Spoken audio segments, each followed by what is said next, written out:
¿Cómo están? Bueno, me gustaría comenzar preguntándoles cómo se están preparando para este mundo que se viene, ¿sí? Porque antes de vivir el COVID, nosotros estábamos atravesando lo que era la cuarta revolución industrial. Y para los que no saben que estamos atravesando una cuarta revolución industrial, tenemos que mencionar que antes hubo tres revoluciones industriales que transformaron todo. La primera, que fue en el siglo XVIII con la mecanización, la segunda en el siglo XIX con la electricidad, la tercera en el siglo XX con la informática, y en este siglo XXI es la digitalización, el Internet de las cosas, la nube, la coordinación digital, los sistemas ciberfísicos, la robótica, la inteligencia artificial y sobre todo el 5G, que es el combustible de todas las tecnologías que vienen a generar una disrupción en absolutamente todo. Por eso cuando hablamos de la cuarta revolución industrial, hablamos de que es la fusión entre lo digital, lo físico y lo biológico.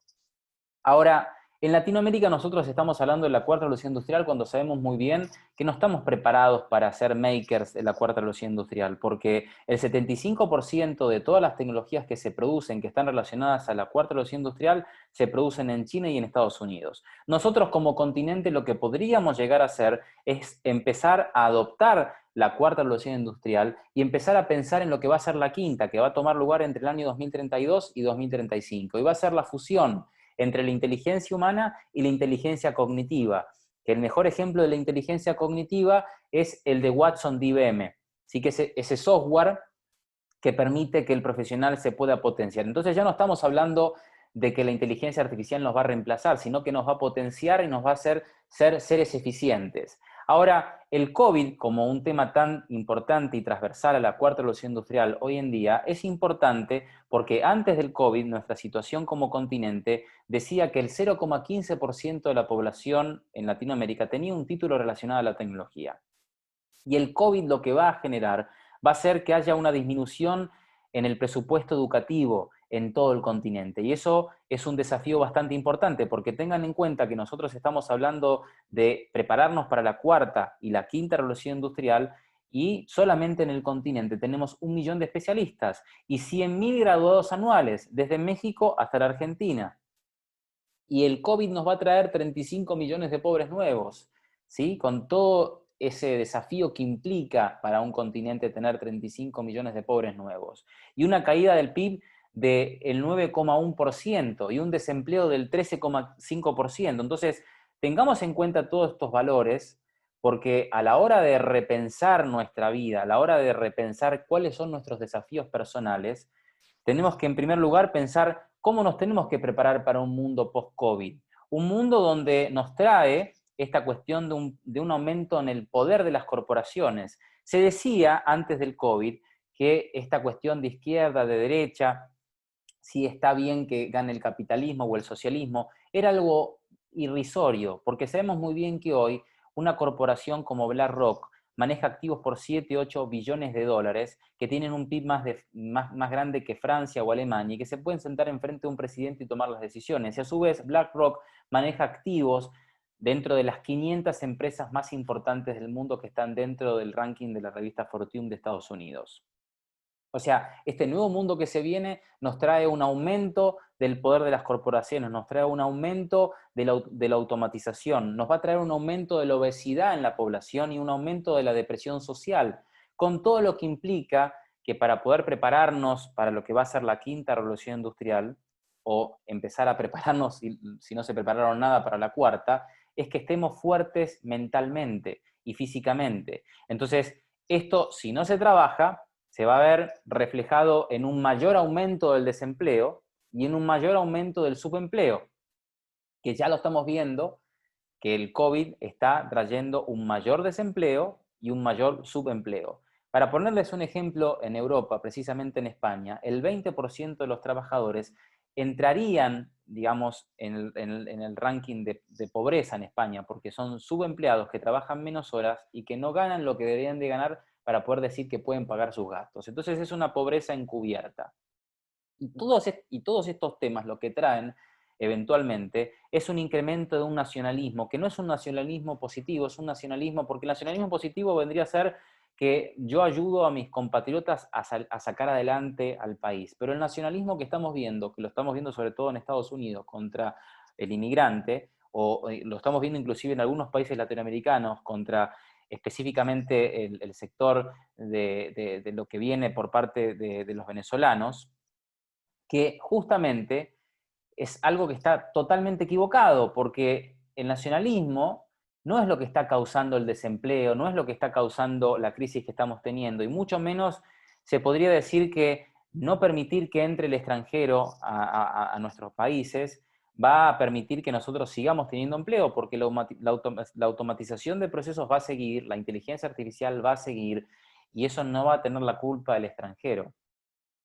Y a su vez, con los desafíos que trae todos estos temas, de que pueda eventualmente surgir o resurgir el populismo en Latinoamérica, que eso es algo que no es positivo. Nosotros tenemos que pensar de que el mundo como lo estamos viendo ahora es un mundo de empoderados y de dominados, ya no de izquierdas y de derechas, ya no de ricos y de pobres, es de empoderados y dominados. El que tiene el poder hoy en sus manos es aquella persona que ha utilizado el confinamiento para estudiar, para entrenar, para crear nuevos modelos de negocio. Es aquella persona empoderada que puede, antes del COVID, haber sido considerada pobre o rica, no importa, porque hay muchos dominados hoy en día, que son aquellas personas que durante el confinamiento han estado totalmente cegados con las teorías conspirativas, quejándose de sus gobiernos, engordando, no haciendo nada, amargados. Entonces ya no hablamos tanto de ricos y de pobres. Y los desafíos personales que se vienen en cuanto a lo laboral y lo educativo es, en primer lugar, estudiar el entorno, porque se sabe muy bien que nosotros, a través de lo que se denomina epigenética, estamos por arriba de los genes, y en términos especialmente hablando del trabajo o de la educación, el entorno es lo que a mí me hace ver dónde estoy parado, a dónde me muevo, en qué entorno estoy en este momento desarrollándome. ¿Sí? Si no me gusta donde estoy, voy a tener que ir a donde sí me pueda potenciar, porque tenemos que trabajar más que nunca lo que nos hace ser seres humanos, esta cuestión que menciona Gret Braden de la coherencia, que es esta relación entre el corazón y el cerebro. ¿Por qué es importante hablar de la coherencia y por qué es importante hablar de la inteligencia del amor? Porque cuando el corazón se despierta, el cerebro lo acompaña. Y a su vez, cuando potenciamos lo humano, ahí podemos a su vez estudiar todo lo que va a generar la tecnología y a su vez lo que va a impulsar la tecnología en el mercado. Y a su vez ver que el prosumer, que era antes digamos, el consumidor, y cuando hablábamos de prosumer hablábamos de este consumidor y productor a la vez, hoy ya no puede considerarse de la misma manera, porque el rol del prosumer hoy es trabajar a que su entorno siga creciendo y no cierre, ¿sí? Que las pymes que están a su alrededor crezcan. Entonces ya hablamos de un ecosistema familiar, donde el prosumer ya no es consumidor y productor, es familiar de la empresa que le está comprando, y a su vez la empresa lo tiene que ver como un familiar al cliente. Si ya tiene una nómina de clientes que los puede reconocer, los tiene que tratar como familiares, no solamente por llamarlos por el nombre, sino por mandarles un mensaje, decirles te acompañamos en este momento duro, hoy sería bueno comprar una pizza y te hacemos un descuento. O sea, pensar que ya el consumidor, que antes era prosumer, consumidor y productor, hoy es alguien de la familia. Y en términos de lo que se refiere a los desafíos que van a tener los negocios, es pensar cómo se pueden hibridar negocios. Es importante ver cómo se pueden fusionar modelos de negocio complementarios para dar una mejor calidad de vida al cliente, una mejor atención, eficiencia y sobre todo reducción de gastos para esas pymes que necesitan fusionarse. Más que nada, porque con una cuestión de que muchas pymes no pueden pagar los gastos porque han estado meses cerrados, necesitan sí o sí pensar en esa hibridación de negocios, ¿sí?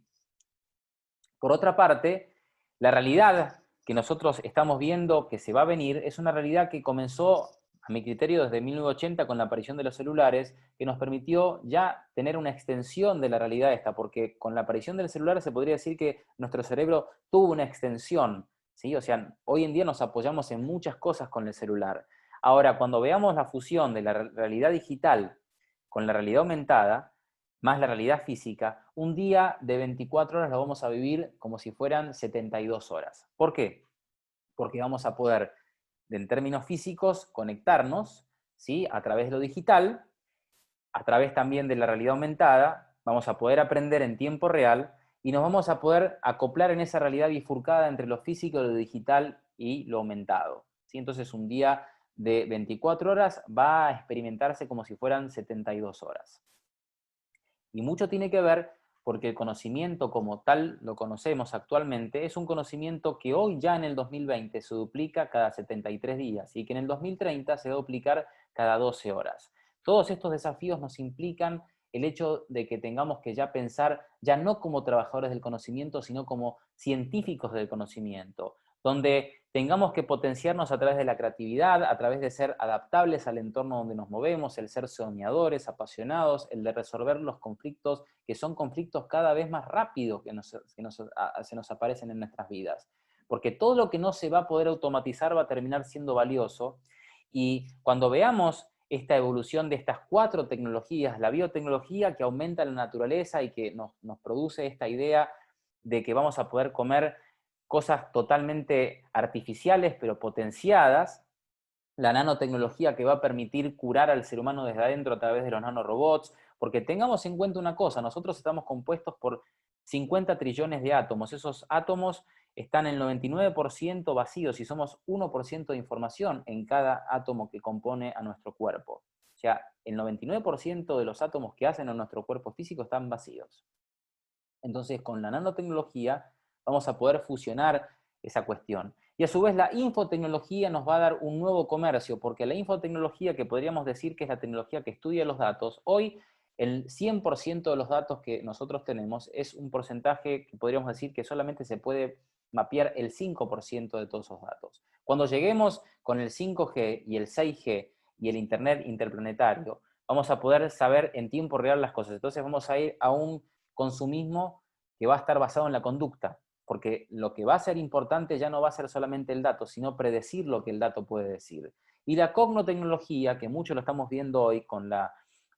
disrupción de la empresa Neuralink, pero a su vez también tenemos que hablar del Brain Talker de China, que se presentó en el Festival de Ciencia y Tecnología del año 2019 en China, que es exactamente lo mismo que Elon Musk, que nos va a permitir bajar la información en tiempo real a nuestro cerebro. O sea que ya no hablamos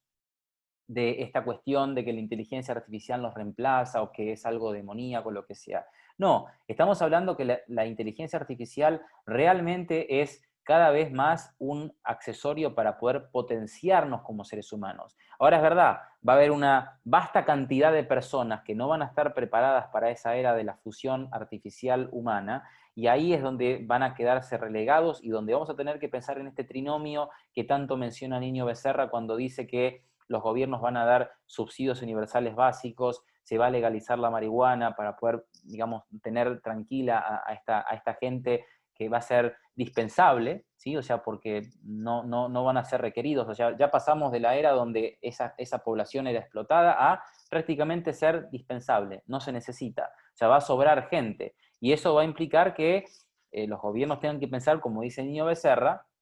en la legalización de la marihuana para tenerlos dopados, entretenimiento cada vez más, Copa del Mundo cada 2 años o Copas Américas cada 2 años, mucho Netflix, mucho HBO, o sea, vamos a tener que de alguna forma lograr que esa gente no se subleve, ¿sí? O sea, si no se va a hacer nada. Entonces, para el resto, el gran desafío va a estar en la hibridación con la inteligencia artificial para poder potenciarse en lo que va a ser ya esta era donde la mayor riqueza es el cerebro. Tengan en cuenta que lo que más nos hace ser seres que vamos a ser trascendentales en esta era que se viene, sobre todo pensando que tenemos que poner hincapié en la quinta revolución industrial más que en la cuarta, es lo que tenemos en nuestra cabeza, es la inteligencia del ser humano. Y en términos económicos estamos viendo un mundo dividido entre una economía naranja o creativa y una economía artificial. La economía naranja podríamos decir que son todos negocios que van a venir en base a la cultura, en base al entretenimiento, y ahí es donde Latinoamérica se puede potenciar realmente como un modelo para empezar a exportar entretenimiento, cultura y todo lo relacionado a una economía naranja. El mejor ejemplo lo tenemos en Colombia, con todo lo que ha hecho la economía naranja en dicho país. Y luego la inteligencia artificial o la economía artificial, que lo podemos poner de ejemplo a Emiratos Árabes, a Singapur o a China, como modelos que son prácticamente pensados en las tecnologías exponenciales. Y cuando hablamos de los modelos económicos que nosotros estamos viendo actualmente, podríamos decir la industria 4.0 en Alemania, que empezó con la automatización y la cuestión de la unión ciberfísica en la empresa, China 2025 con la ruta de la seda, con la idea de generar una ciudad cuántica y el desarrollo de una economía espacial, Sociedad 5.0, que es la idea justamente de potenciar al ser humano, pero a través de la tecnología, generar una nación cyborg. ¿Sí? Por eso el gobierno ya ha invertido más de 1.000 millones de dólares aproximadamente para que cada japonés que vaya perdiendo sus habilidades, ya sea visuales o físicas, pueda ir reemplazando sus partes biológicas por partes artificiales, y eso implica que la nación de Japón se va a convertir en una nación cyborg. Y las Smart Factories de Estados Unidos, que justamente lo estamos viendo con un nacionalismo extremo de Estados Unidos, donde el extranjero es malo, pero en realidad lo que estamos viendo es que las empresas como Amazon, por ejemplo, se están automatizando en su totalidad, y ese es el modelo que tiene Estados Unidos en virtud de lo que es la industria o un modelo económico a seguir. Y luego tenemos en Latinoamérica Futuro 5.0, donde ahí sí lo que nosotros vemos es que Colombia va a tomar un protagonismo importante porque está pensando no solamente en Colombia, sino en Latinoamérica. Por eso estamos creando un foro de Latinoamérica para tratar todos estos temas del futuro, que están pensados principalmente en áreas como, por ejemplo, la geografía en lo que se refiere al comercio. El comercio va a estar pensado ya no en países, sino entre ciudades, y que esas ciudades tienen que no solamente complementarse ciudades grandes, sino que en el medio de ciudades que no tienen desarrollo o infraestructura, que van a necesitar fusionarse a través de una idea de una geografía funcional. ¿Qué es esta geografía funcional? Es cómo me complemento en virtud de lo que tengo y me falta con lo que la otra ciudad tenga y le falte. Y a su vez, fusionar megalópolis inteligentes. Entonces lo que vamos a lograr es ir de a poco dándole un nuevo modelo a toda Latinoamérica en ya no países, sino megalópolis inteligente. Todo lo que es el concepto de nacionalidad, el concepto de cultura, de alguna forma, con lo que vamos a vivir de aquí a los próximos 20 años, se va a bifurcar porque vamos a ver cuestiones como, por ejemplo, mundos virtuales o la vida interplanetaria. Entonces, pensar en Naciones Unidas o pensar en estructuras que están hechas hace 200 o 300 años no tiene sentido. Luego, hablar de la educación, porque hablamos de que es muy importante, en virtud de lo que hablamos en la segunda filmina, donde hablábamos de todos los desafíos que hay en virtud de todo lo que nos falta como continente para poder impulsar a la ciencia y la tecnología, pensar en que debemos democratizar a la ciencia y la tecnología como continente para poder pensar en una era donde todos tengan acceso al conocimiento de la ciencia y la tecnología. Luego, la economía espacial. Tenemos que pensar de que la economía espacial, sobre todo en la generación T, que son los chicos nacidos en el 2010, necesitan sí o sí saber de que en 20, 30 años va a haber posibilidades no solamente de los viajes espaciales, sino también de una industria pesada que probablemente, como lo plantea Estados Unidos con su plan de llevar una base de industria a la Luna, y que desde el 2024 vamos a ver una base fija en la Luna, para llevar toda la industria pesada a la Luna. Y eso también está pensado por el tema de la contaminación. Están pensando en llevar todas estas industrias que contaminan, llevarlas a la Luna. Entonces, pensar en una industria espacial va a ser posible. De manera tal, y en virtud de todos estos desafíos, entre tantos que hay, porque podríamos mencionar muchos más, está pensada la idea del Consejo Latinoamericano del Futuro,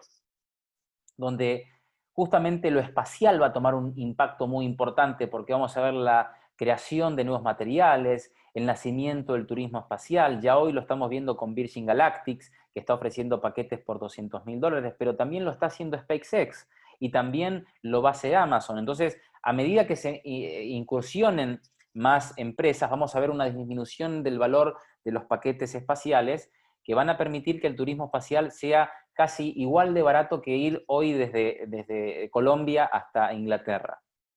Vamos a ver la necesidad justamente que Latinoamérica empiece a trabajar sobre la educación espacial, sobre todo para que los chicos puedan empezar a ver la gran posibilidad que van a tener para generar una industria en sus ciudades. A su vez, la necesidad de que Latinoamérica tenga más nanosatélites y pensar también la fabricación en el espacio. Hoy una empresa en Rusia está publicitando la posibilidad de llevar café colombiano, ¿sí? Y que se pueda imprimir en el espacio y que se empiece a producir en el espacio alimentos. Ya estamos hablando de 2020, no es una teoría, es real. La vida interplanetaria es real. Los satélites, como algo importante porque pueden predecir terremotos, pueden mejorar la comunicación, es importante. La industria espacial es un eje esencial para la industria de Latinoamérica, porque ya hoy estamos hablando que es una industria que representa 420 billones de dólares y que va a seguir creciendo. Y los 15 hombres más ricos del mundo justamente están invirtiendo en la educación espacial. ¿Y cómo está pensado este nuevo sistema económico en el siglo XXI? Está pensado justamente en estas economías, en la economía de la conducta, en la economía de las plataformas, la economía geek, la economía on demand, la economía de los datos, la economía circular y la economía 3D. Todas estas economías hacen a la realidad de lo que vamos a ver de aquí a los próximos 10, 15 años, donde justamente la irrupción de un Internet satelital que nos va a permitir tener todo el planeta Tierra conectado, porque hoy decimos que aproximadamente hay 4 billones de personas que están fuera de la conectividad, hay muchas zonas rurales que no tienen conectividad y que va a permitir cuando nosotros veamos que solamente Starlink, o sea, de Elon Musk, porque hablamos de que hay otras como Amazon, como Google, como Facebook, que también están pensando en mandar satélites o globos para poder dar conectividad. Vamos hacia la conectividad absoluta, a conectar a los 7 billones de habitantes y a que ningún lugar en la Tierra no tenga la conectividad a Internet. Entonces es muy importante pensar en que la economía de la conducta, la economía espacial va a ser muy importante de aquí a los próximos años, teniendo en cuenta también que el Internet que se viene es un Internet pensado en la confianza, es lo que es básicamente el blockchain, ¿sí? O sea que es un Internet donde hoy podríamos decir que el Internet que vemos no es un Internet basado en la confianza, donde necesitamos al intermediario o necesitamos justamente que haya alguien que nos esté vigilando las operaciones. Pero en el blockchain todos somos los jueces y todos vamos a hacer que el Internet sea un Internet de la confianza. La computación cuántica va a ser inviolable justamente al blockchain y a todo lo que va a ser el Internet en su totalidad. La personalización del Internet va a permitir que nosotros podamos tener un Internet pensado ya no para comunicarnos, sino realmente para trascender como seres humanos, o sea, para tener un clon digital nuestro que trabaje por nosotros en los mundos virtuales, o inclusive nosotros vivir en mundos virtuales si así lo quisiéramos, y eso también va a ayudar la inteligencia artificial. Y el Internet que nosotros comenzamos a ver en 1983 y que lo vimos justamente hasta el 2020 es un Internet que está basado en la información, ¿sí? O sea, si tenemos que hablar de dónde surge Internet, surge en el gobierno de Estados Unidos como algo para gobiernos, y luego lo vimos que se empezó a utilizar en las empresas y luego en las personas, pero la realidad es la información lo que hizo al Internet digamos, en este tiempo que nosotros vimos desde 1983 al 2020. Y en el 2021 al 2035 nosotros vamos a ver un Internet de la conexión. ¿Y qué es este Internet de la conexión? Este Internet de la conexión significa que nosotros nos vamos a conectar para esta globalización de la inteligencia. Y justamente lo vamos a ver hasta el 2035. Y muchos vaticinan que el año 2035 es el año de la virtualidad, es el año donde ya podríamos decir que el 6G va a tomar una fuerza importantísima y ya del 2035 al 2060 nosotros vamos a ver un Internet tal vez que sea un Internet interplanetario. O sea, que nos va a llevar a un mundo totalmente inimaginable el día de hoy. ¿Y cómo deberíamos de ver a ese comercio ante los desafíos planteados el día de hoy? Bueno, principalmente la mente factura. Nosotros somos responsables de un negocio cada vez pensado en todo lo que surge en la mente, ya no en lo físico, en el ser trabajadores del conocimiento, en empezar a trabajar una economía del ser y no del tener. Hoy el tener, lo podemos ver en lo que ha pasado sobre todo en esta pandemia, el tener no es tan importante, sino el ser, el trabajar sobre nuestra pasión, el trabajar sobre conocernos a nosotros mismos, el ser reflexivos. Eso es realmente lo que hace a un ser humano potenciado para esto que se viene y sobre todo para el comercio. Donde las ciudades van a ser realmente el motor de crecimiento, donde nosotros tenemos que empezar a pensar de forma global, pero actuar de forma local, principalmente también teniendo en cuenta los desafíos que trae la globalización en términos del calentamiento global, de los desafíos comerciales, de los desafíos que vamos a tener por toda la crisis que va a venir a través del COVID, pero sí o sí tener en cuenta que el 80%, algunos dicen el 85%, está en 600 ciudades, ¿sí? O sea, y eso es algo que tenemos que empezar a considerar que es muy importante, teniendo en cuenta que ya hoy podríamos decir que la mitad de la población vive en zonas urbanas y va a ser el doble en el 2050. Y las ciudades tienen que ser pensadas como centros de servicio y luego van a ser ciudades que van a empezar a producir a través de la impresión 3D, o sea, ya van a ser lo que se van a denominar ya no ciudades smart, sino ciudades fab, que son fábricas, donde todo se va a fabricar en la ciudad. Entonces el comercio va a ser local, el turismo puede ser también, y en virtud del COVID empieza a ser más local que global, y el motor justamente económico va a ser la ciudad, donde nosotros estamos en este momento,